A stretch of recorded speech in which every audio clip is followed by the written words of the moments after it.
Apple Watch sales have reached nearly 2.8 million units since its launch in April, according to Reuters, which cites data from Slice Intelligence. I'm joined by Joe Rossignol, editor at MacRumors.com. Joe, nearly 2.8 million units in about 2 months. How do those numbers read to you? How strong are they? So I think the Apple Watch numbers are impressive in the sense that if you look at the Android Wear numbers, Google shipped 750,000 units in all of 2014 alone. So you look at Apple's numbers, and if the Slice Intelligence numbers are accurate, which the methodology can't be proven exactly, but if they are along the lines of what Apple has actually sold, I think 2.9 million is really impressive, especially since the Apple Watch has only been out for 2 months. So it's the top selling wearable product on the market right now. So in terms of the different Apple Watch models and bands, what are people spending the most money on, and what does that mean for Apple profits?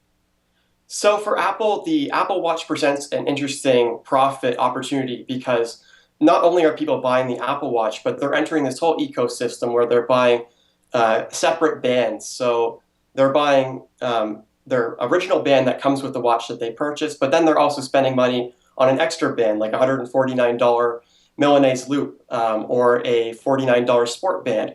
So Apple is really getting that extra value added from customers buying first the Apple Watch and then buying additional products on the side to supplement that, like accessories. So with all this in mind, how do you expect sales momentum of the Apple Watch to continue? What's your target of how many units you expect Apple to sell this year?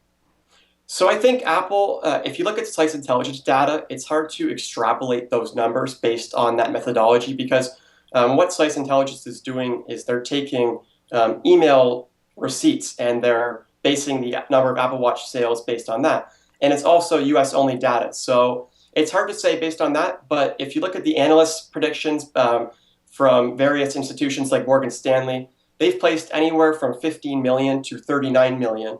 I would personally say somewhere on the lower end of that spectrum, closer to the 15 million target, but it might be even lower than that. But the thing is that, again, if you're comparing this to the Android Wear market or other wearable devices, Apple is still really impressive, especially when you look at the wearables market as an emerging category.